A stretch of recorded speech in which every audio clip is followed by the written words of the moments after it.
This is Mick Foley. This is Harley Race. This is Shelton Benjamin. This is Mr. Wonderful Paul Orndorff. This is the Monster Abyss. And this is Daniel Bryan. This is JBL, and you're watching the MWF. Be there live.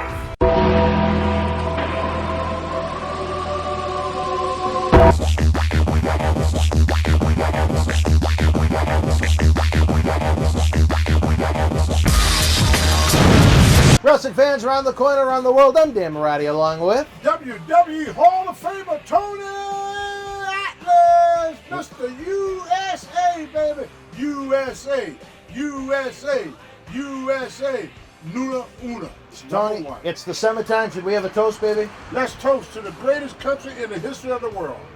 And the great Boston wrestling and Tony Atlas And Alliance. the great Boston wrestling. I drink to that. I drink to anything. All right, we having fun, baby? As usual, we promised you a big July of episodes. We've just finished taping our Speaking Out episode, which is available online now. As Tony scoffs his free French fries from KFC. Free? What did they cost you? Well, yeah, they're free for you. It was free for me. It was free for you, baby. But not for you. You And had to pay for it. I only wish the cameras were rolling when we ordered it. We had a lot of fun at KFC. Yeah, we did. All right, well, Tony, as we finished up the Speaking Out episode, our social media guru behind us was taping some social media videos, and you said you had a story to tell about George Scott. I have no idea what you're talking about. I said, roll the cameras, let the fans enjoy this unscheduled episode where Tony discusses something to do with George Scott. Well, there was many things. George Scott, when I first started wrestling, Yeah. I used to lose my temper a lot with people. Short temper. I had a very short temper. So George Scott, who was like my mentor, he sat down and talked to me one time. He said, "You grew up without a father, did." And you hear me say this many times. Oh, yeah. That 75% of black kids grow up without a father. And bees on random. Get with me, yo, that gum bee. Like, I don't think that was a bee, though, Tony. I'm trying to tell a story. Even the bug was black. Yeah. The bees are stupid. Yeah. You know I'm trying to tell a damn It wasn't a story. bee. Damn bee. It was black. But anyway, All right. George Scott always helped me out of situation. Well, at one time in wrestling, we had some guys like Dick Murdoch. A lot of guys know this. Always telling racial jokes about black people and Spanish people. Even Ole Anderson, who was Polish, you should hear about the dumb Polak jokes. So everybody got ribbed a lot. Well, I got kind of tired of it. So I said, George Scott, I'm going to quit the business. Rocky Johnson, God rest his soul, he told me not to. He said, talk to George. He said, don't quit, Tony. He said, you got a great talent. You don't quit. So I listened to Rocky Johnson. Thank you, Rocky. It kept me from quitting the business. So he said, the best way, he said, you want them to stop telling them black jokes? I go, yeah. He said, come here, I want to tell you something. He said, he told me a black joke. So I said, how in the world telling a black joke is going to help me? He said, just try it. All right. So sure enough, I'm in the dressing room. I come through the door. Hey, nigger, come on over here. I got something to tell you, nigger. Who said that? One of the wrestlers. Who? Sweet Hanson. Hey, come on over here, nigger. I got a joke for you. So I come on over. He told his joke. I said, oh, okay. Then he said, what do you think about that, nigger? I said, hey, I got one for you. He said, you do? I said, yeah. I said, little babies, little white babies, they die. They go to heaven. They get the wings. They come back as angels. Little black babies, they die. They go to heaven. They get the wings. They come back as bats. Nobody laughed. The next day, I said, hey, I got another one. We don't want to hear no more black jokes. You made them uncomfortable. I made them uncomfortable. What he showed me, people will mess with you as long as you let them know that they can mess with you. Once you show them that what you doing don't affect them. Like that bee, if that bee come around here one more, you see what he doing? It's not a bee, Tony. Yeah. It's black. He's black too. Black on black crime. Black on black crime here on your porch. At your house, man. baby. How you like that one, folks? A black bee is attacked me. It ain't a white bee. You can't blame the white bee. That black But it wasn't a bee. It's a bee. Still, no, it's not a bee. What I learned, and then I went over and told my mom what George Scott did. And what did your mother think about George Well, my mother Scott? thought it was great. She thought it was great. She thought it was great that I would learn how to fight back while I get myself in trouble. The way Thunderbolt Patterson handled it was with his fist. You call him a nigga, he punch you in the face. He handled it with violence. I did the Martin Luther King route. Yeah. You know, but Thunderbolt Patterson did the Malcolm X route. The Martin Luther King route works every time. My mother told me this. She said, "What they call you?"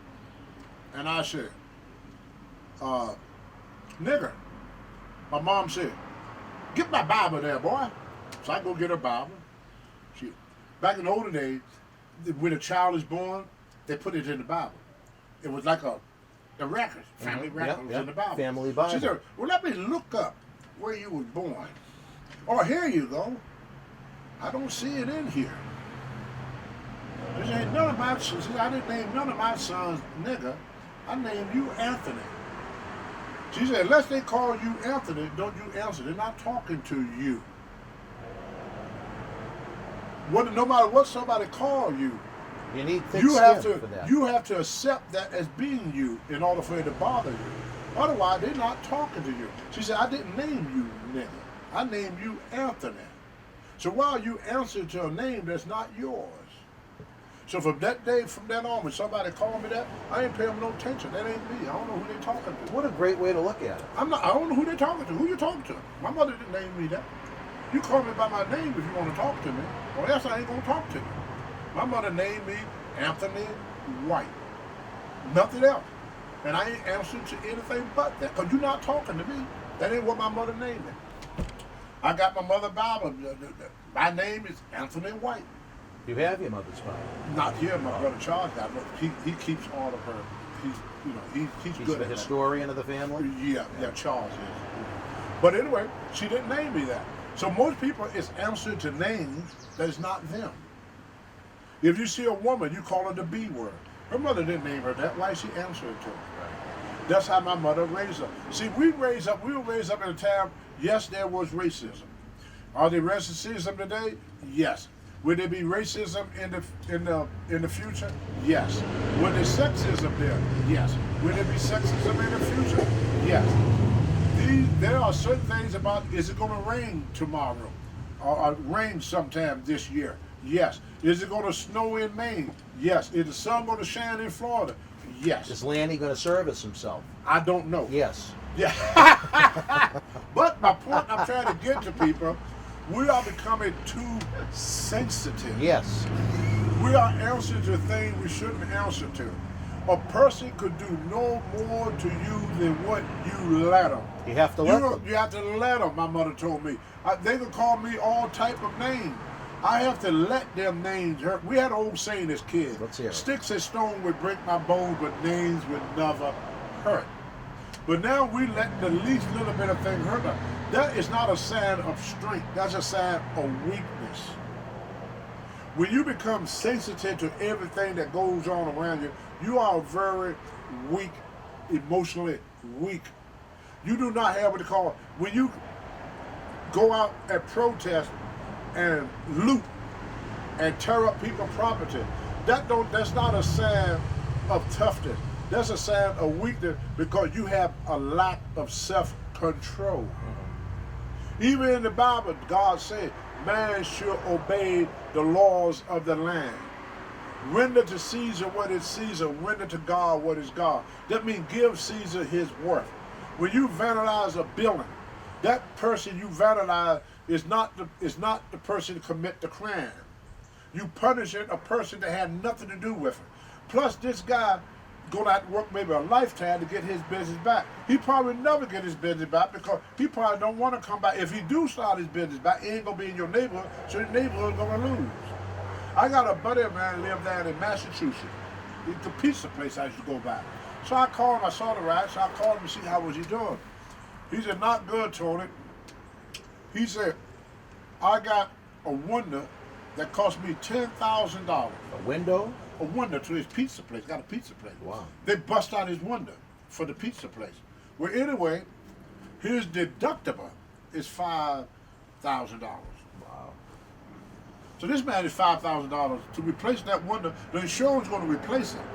It's gonna come up what with the people don't deductible. realize, with insurance company, they call a deductible.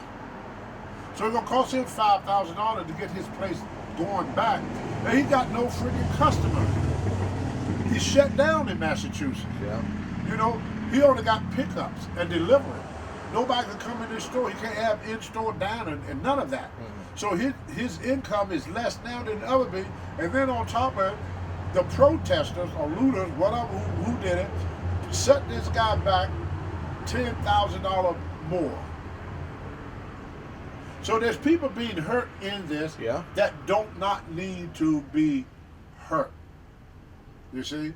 Now, as far as the police thing, they bring that on themselves. I told a policeman back when Rodney King got beaten, I said, if these guys walk away, they're going to open up a hellhole. One thing about America, both white and black, they hate for you to lock them up for something that you do and get away with it. They don't. Americans don't like that, white or black. This ain't a color thing. If I tell that young man there not to smoke Lines? cigarette, Yeah. not to smoke I don't cigarette. know about that. That might not go over so well. But I smoke. You understand? Yeah. He get punished for smoking. I smoke and don't get punished. If you shoot somebody in the back that running away from you, and then say it was self-defense, my life was in jeopardy, ain't no court in nowhere in America gonna let you go. You try it. You hold somebody down for 10 minutes, choking them, and think the court's gonna let you go. They put you in jail, and you know what they would say to that tape? That we got evidence on you. We got you on tape doing it. But then they see evidence on the people that locked them up. And then they see that person walk away from it. They don't like it. Nobody likes that. The one thing that hurt the churches, I don't know about Catholic churches or Protestant churches, but I do know about Baptist churches. When I was a kid, everybody went to the church. Until we saw the minister getting drunk a couple of nights, until we saw the minister fooling around with people's daughters. You have to practice what you preach. You say you out to uphold the law, then you can't break it either.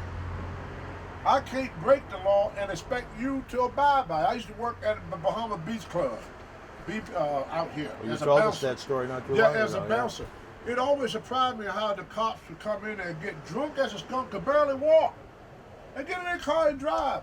And I'm sitting there thinking, if I had one freaking beer and drive home, they're going to bust me. Yeah. So they bring that on themselves because they support wrongdoing.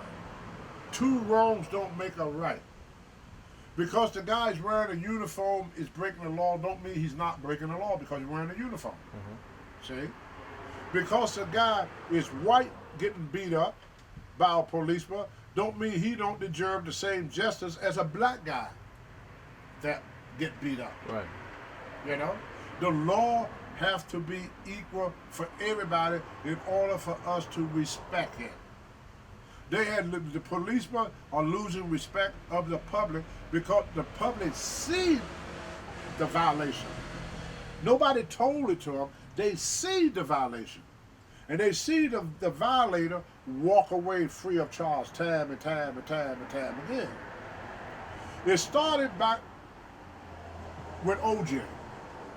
They see the evidence and they see him walk away. So then people started thinking, oh, if you're rich,